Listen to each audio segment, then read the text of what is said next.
Hello friends, स्वागत है आपका अपने यूट्यूब चैनल वंदना क्लासेस में। आज दिनांक है 4 फरवरी और 4 फरवरी से जितने भी करंट अफेयर क्वेश्चन बने हैं उन सभी क्वेश्चंस को हमने अपनी इस क्लास में लिया है। तो क्लास को स्टार्ट करते हैं। क्वेश्चन फर्स्ट है, हाल ही में आरबीआई की रिपोर्ट के अनुसार किस राज्य में सबसे अधिक जीएसटी प्राप्त हुआ है? तो इसका राइट आंसर हो जाएगा ये है महाराष्ट्र। तो इसमें आरबीआई की रिपोर्ट के अनुसार सबसे अधिक जीएसटी प्राप्त हुआ है महाराष्ट्र। तो महाराष्ट्र के बारे में ये पॉइंट्स हैं। महाराष्ट्र सरकार ग्रामीण क्षेत्र में 122 नए खेल परिसर स्थापित करेगी। 108वीं भारतीय विज्ञान कांग्रेस का आयोजन नागपुर में किया जाएगा। महाराष्ट्र सरकार ने एन चंद्रशेखर को आर्थिक सलाहकार परिषद के रूप में नियुक्त किया है। एंड कोरोना के बाद नई कंपनियां खोलने में महाराष्ट्र सबसे शीर्ष पर है। तो ये कुछ महाराष्ट्र के बारे में पॉइंट्स थे जो कि हमें पढ़ने हैं। ये कुछ इम्पोर्टेंट फैक्ट होते हैं जिनको कि हम अपनी वीडियो में लेते हैं और ये हम आपको ये भी पढ़ने चाहिए। नेक्स्ट क्वेश्चन है, किस राज्य सरकार ने अपना राजगीत घोषित किया है? तो इसका राइट आंसर हो जाएगा ये है महाराष्ट्र ने अभी अपना राज्यगीत जो कि जय महाराष्ट्र जय महाराष्ट्र माझा, ये गीत है महाराष्ट्र का जिसको कि अपना राज्य गीत घोषित किया है और यह 19 फरवरी को छत्रपति शिवाजी की जयंती पर इसे अपनाया जाएगा। तो इसका राइट आंसर है महाराष्ट्र। नेक्स्ट क्वेश्चन है, फिल्म निर्माता के विश्वनाथ का निधन हुआ है, उन्हें किन पुरस्कारों से सम्मानित किया गया था? तो ऑप्शन फर्स्ट है दादा साहेब फाल्के पुरस्कार, सेकंड है पद्मश्री पुरस्कार, थर्ड है राष्ट्रीय पुरस्कार या फोर्थ है ये सभी। तो इसका राइट आंसर हो जाएगा ये है ये सभी। इन सभी से दादा साहेब फाल्के पुरस्कार इनको 2010 में 48वां जो कि फाल्के पुरस्कार है वो उनसे इनको प्रदान किया गया था। पद्मश्री पुरस्कार इनको 1992 में प्रदान किया गया है एंड राष्ट्रीय पुरस्कार इनको 5 बार मिल चुका है आंध्र प्रदेश के द्वारा और इसमें भी इनको लाइफ टाइम अचीवमेंट अवार्ड भी मिल चुका है।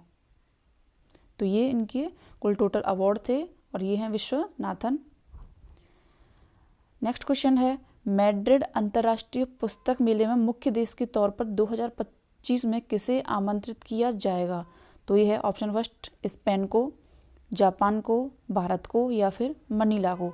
तो इसका राइट आंसर है ये हो जाएगा अभी भारत को किया जाएगा। 2025 का जो मेला होगा मैड्रिड में जिसका कि नाम है फितूर और अभी 18 से 22 जनवरी के मध्य में फितूर अभी मैड्रिड में हुआ था और मैड्रिड की राजधानी है स्पेन। तो उसके कुछ पॉइंट्स हैं जैसे कि 40वें अंतर्राष्ट्रीय कोलकाता पुस्तक मेले में स्पेन मुख्य थीम देश के रूप में था। 2025 में इंटरनेशनल बुक फेयर में थीम देश के रूप में भारत को आमंत्रित किया जाएगा और इस मेले के आयोजन में जो अतिथि देश होता है जैसे कि 2025 में भी भारत होगा तो भारत के साहित्य को बढ़ावा दिया जाएगा। तो ये हमारे इम्पोर्टेंट पॉइंट्स थे जो कि फितूर होगा।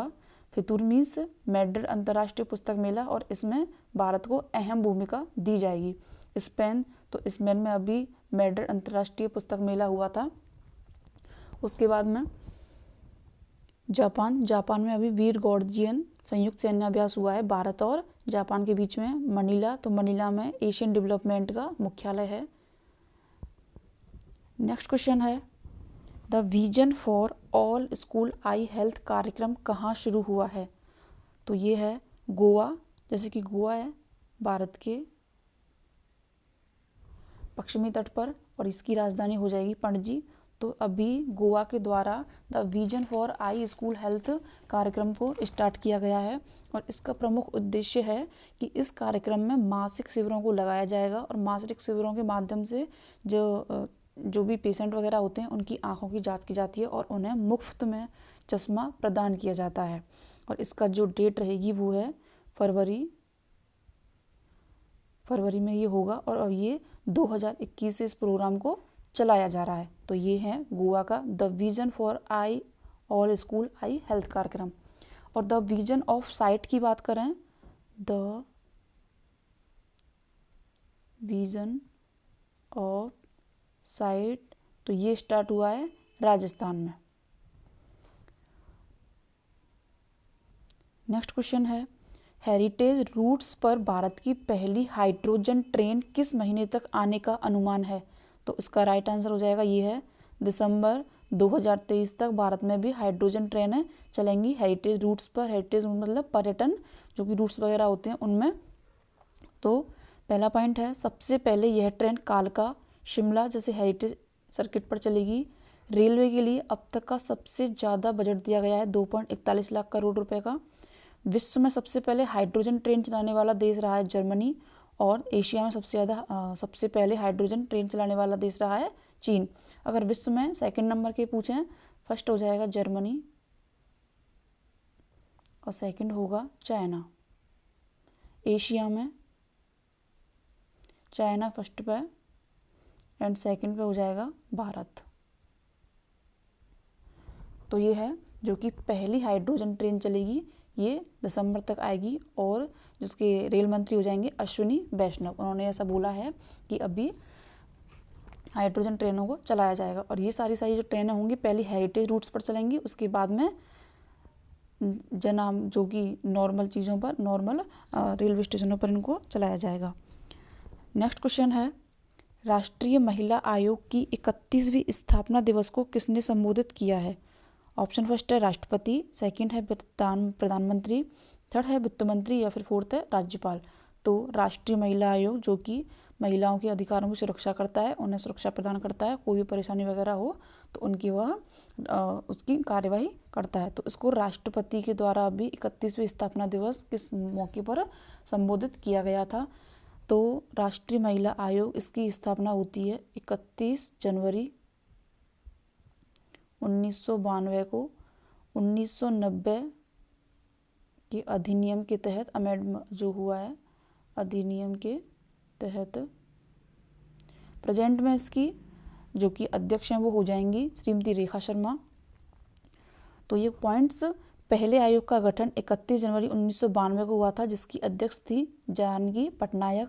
सेकंड का जुलाई 1995 किया गया था जिसकी अध्यक्ष थी डॉक्टर मोहन गिरी।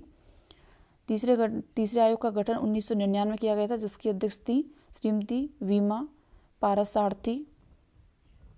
चौथे का 2002 में हुआ था जिसकी अध्यक्ष थे डॉक्टर पूर्णिमा आडवाणी को नामित किया गया था। पांचवे का 2005 में जिसकी गिरिजा व्यास थी।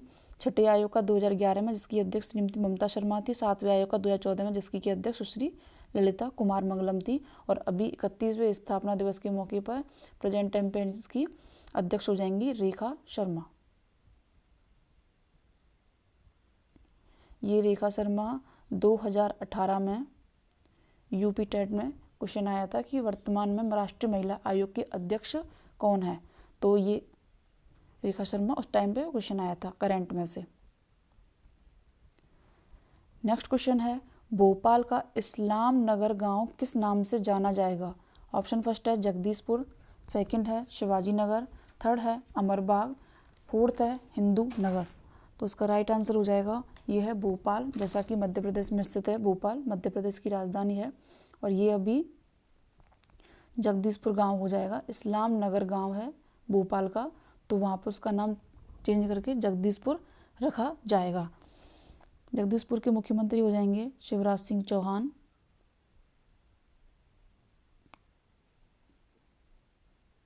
राजधानी हो जाएगी भोपाल। और यहाँ के जो प्रमुख वन्यजीव हैं, जैसे कि उनमें कूनो राष्ट्रीय अभ्यारण्य है जिसमें कि अभी नामीबिया से 8 चीते लाए गए थे, उसके बाद में भी 12 चीते लाए जाएंगे। कान्हा किसली बांधवगढ़ और कई सारे जो कि राष्ट्रीय अभियान है, सबसे ज़्यादा मध्य प्रदेश में ही स्थित हैं। नेक्स्ट क्वेश्चन है, हाल ही में एशिया का पहला फ्लोटिंग फेस्टिवल कहाँ शुरू हुआ है? तो इसका राइट आंसर हो जाएगा एशिया का पहला फ्लोटिंग फेस्टिवल जो कि अभी मंदसौर के गांधीनगर में स्टार्ट हुआ है और मंदसौर एमपी में स्थित है। तो इसका जो प्रमुख उद्देश्य है कि ग्लैम्पिंग और एडवेंचर एक्टिविटी को बढ़ावा देने के लिए मंदसौर में अभी पहला फ्लोटिंग फेस्टिवल को स्टार्ट किया गया है। तो भारत देश में अभी टूरिज्म को बढ़ावा देने के लिए और इसके साथ साथ में हरित विकास को बढ़ावा देने के लिए इन सभी जो कि हरित विकास सबसे ज़्यादा इम्पोर्टेंट रहा है इस बार के बजट में, तो उसी के अकॉर्डिंग बजट हाइड्रोजन ट्रेन है वो भी हरित विकास के तहत हाइड्रोजन ट्रेनों को चलाया जाएगा ताकि कि पर्यावरण को कोई नुकसान ना हो।